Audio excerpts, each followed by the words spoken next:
안녕하세요. 하루동선 TV의 하루동선입니다. 오늘은 2023년도 9월 1일이에요.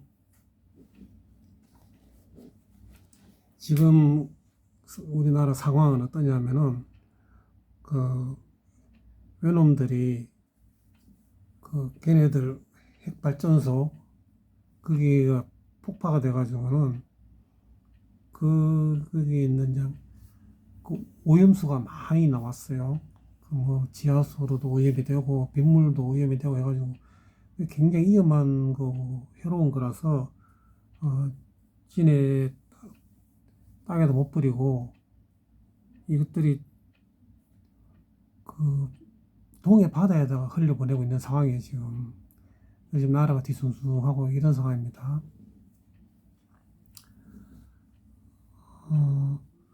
그리고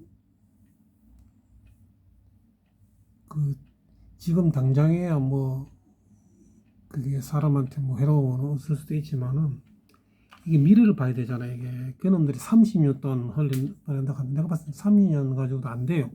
그냥 계속 폐기수가 생기니까. 그런데 지금 우리나라 정부는 뭐 그에 대해서 말 한마디 못하고 있고 희한한 거지. 그리고 지금 잘 생각해야 될 게, 뭐, 횟집이라든지 이런 사람들, 자꾸 뭐, 그걸 보도하는 걸, 그런 걸 탈을 잡고, 뭐, 그걸 해롭다는 거, 그런 데 민감한데, 제일 근본 핵심은 그놈들이 핵을 못 버리게 하면 되는 거잖아요, 바다에다가. 근데 그거는 우리가 그 용인을 해주고, 그로 대책을 못 세우겠다는 게 말이 됩니까, 이게? 참 답답하고. 그런 의미에서 오늘은 이제 독도 수비대에 관해서 한번 이야기를 해보려고 합니다. 독도 수비대, 그야말로 독도를 지키는 사람들이에요. 우리가 이제 독립을 하고 대망이 돼가지고는 독도에는 사람이 뭐 주둔하는 군인도 없고 경찰도 없는 상황이었어요. 그러니까 무인도가 돼 있는 거죠. 근데 이제 이놈들이 그 순시선을 계속 보내가지고는 호시탐탐 그 독도를 자기네 영토로 하려고 그러니까 상륙을 막 시도하려고 하기도 하고 이런 상황이에요. 근데 그걸 이제 뭐 말하자면 울릉도 산을 걸고 있는 주민들 중에 뭐한 10분 정도가 지금 그렇게 하면 안 되겠다 싶어가지고는 자발적으로 그 독도를 우리가 지키자. 이놈들한테 안 뺏기게. 또 그럼 그놈들한테 그놈들이 또 상륙을 하게 되면 뭐라도 해코지 할 놈들이 뭐 좋게 할 게 없잖아요. 그래가지고 자발적으로 이제 독도에 가가지고 그 이제 독도를 지키는 과정이에요. 그래서 이게 보면 대원들이 한 10명 남짓 되는 것 같고, 그 대장을 역할을 하는 사람이 이제 홍순칠이라는 분이에요. 홍순칠. 이분이 이제 수비대 대장을 하고 이래가지고는 모든 걸 갖다가 이제 진두지휘를 하는 분이에요. 그래가지고는 그렇다고 나라에 뭐 지원을 받는 것도 아니고 뭐 그 당시 나라가 뭐 뒤숭숭해가지고 뭐 제대로 뭐 그런데 신경을 쓸 수 있었겠어요. 오죽하면 이분들이 가가지고 그렇게 하는 거지. 이분들은 이제 의용소방대라고, 의용소방대라는 말이 있어요. 옛날에 소방대원들이 부족할 때는 그 뭐 장사하는 사람이라든지 뭐그 나름대로 뜻이 있는 사람들이 이제 그 자진해서 소방대원 역할을 하는 거예요. 실제 소방대도 있었고 이제 무보수로 하는 사람들이겠지, 봉사활동. 그런 개념에서 이분들도 이제 의용수비대예요. 독도 의용수비대 이렇게 하면 표현하면 되겠죠. 이분들이 하면서 애놈들이 자꾸 순시선을 보내가지고는 독도에 상륙을 하려고 그러다 보니까 온갖 아이디어를 내가지고 막 그놈들이 못 오게 하려고 그런 여러 가지를 한 게 있어요. 그 중에 하나는 뭐냐면은 그 굵은 통나무를 갖다가 그 통나무를 깎아가지고 거기에다 색칠을 해요. 색칠을 해가지고 그 대포 색깔로 이렇게 색칠을 해요. 그걸 설치를 해놓으면은 멀리서 보면 이게 이제 대포로 보이는 거예요.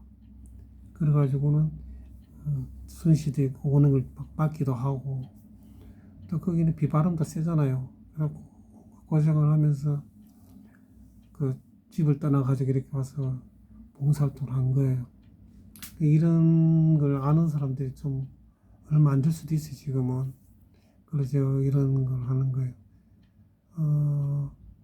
그리고 이 사람들이 이제 생활을 해야 되니까 뭐 정부 지원 아무것도 없고, 정부에서 이 사람이 하는지도 모르겠지, 초반에는 뭐.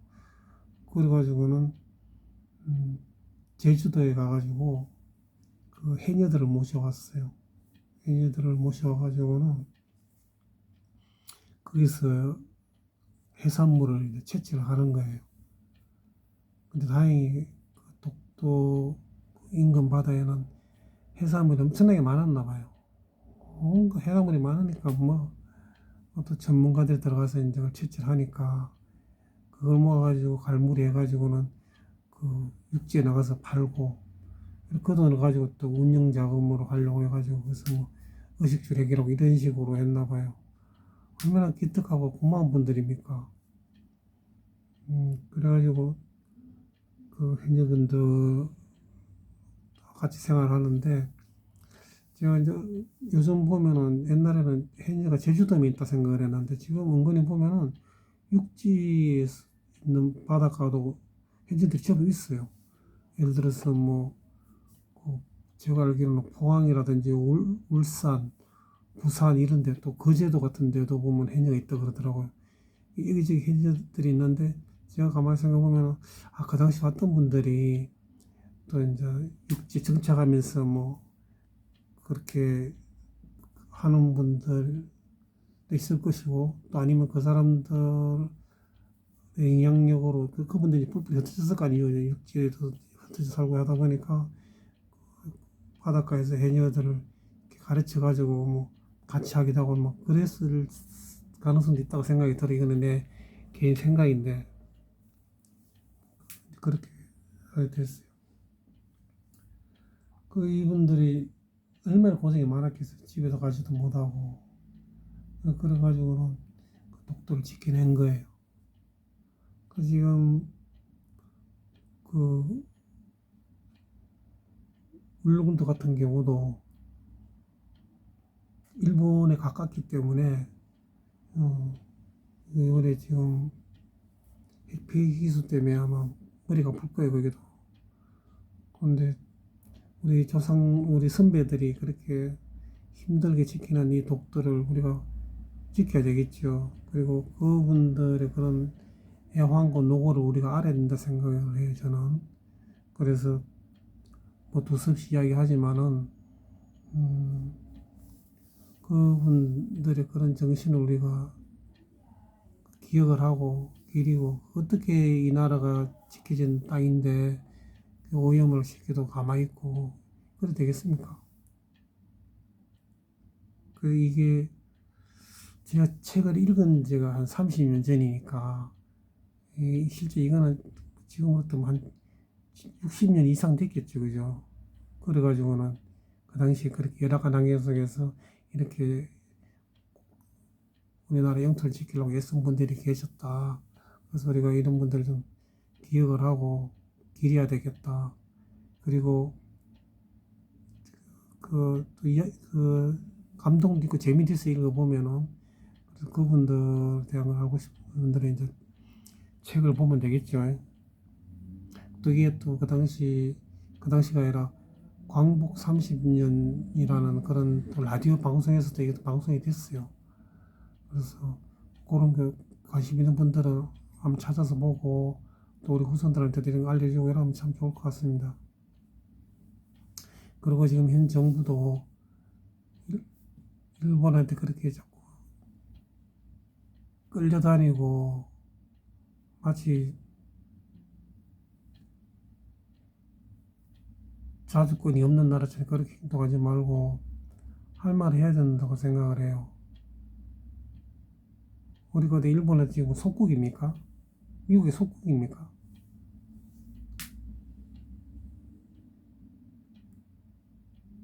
친일파 이야기가 지금 온 나라를 뒤덮고 있는데, 걔네들이 그 버리는 물이 뭐 안심하고 뭐 희석을 해서 괜찮다니 안전하면 왜 저거 나라 땅에다 뿌리면 되지? 왜 그걸 갖다가 그렇게 땅굴을 파가지고는 해저 터널을 해서 바다에다 버리겠어요? 그것도 저거네 바다도 아니고 이 지구인들이 다 같이 쓰는 공동우물인데 거기에다가 그걸 거기에 대해서는 말 한마디 못하고 그냥 국민들 보고 막 그냥 안심하라 하고 무슨 그 물 뿌린 지가 얼마 됐다고 벌써 뭐 해를 묻고 이리 가는 쇼를 하면서 그냥 이상 없다고 그런 이야기를 하고 정신 좀 차리세요. 이거는 이런 문제는 여야 이런 건 정치적인 게 아니고 저는 온 국민들이 다 100%가 우리가 다 일본 놈한테 반대를 하고 똘똘 뭉쳐가지고 못했던 상황인데 지금 이게 나라가 이게 갈라치기를 해가지고는 마치 뭐 아무 이상 없는데 그런 식으로 하는 게 아닙니다. 상인들도 잘 생각을 해요. 근본적인 문제가 어딘가. 그놈들이 바다에다가 핵 오염수를 안 넣으면 뭐 아무 문제가 없는 건데, 넣는 데서부터 모든 게 시작이 됐기 때문에 그 근원을 갖다 잘 알아야 돼요. 그걸 모르고 무슨 엉뚱한 소리만 하고 장사한들 갖다가 다른 쪽으로 욕을 하고 그렇게 하면 안 되는 거예요. 하여튼 뭐 상황이 이래가지고 이런 말까지 하는데 하여튼 그 독도에는 그런 독도가 아직까지 우리 땅으로 이렇게 잘 있는 그런 데는 그런 사연이 있었다는 거 이걸 알려드리고 싶어서 찍는 거예요. 우리 다들 참 잘해봅시다.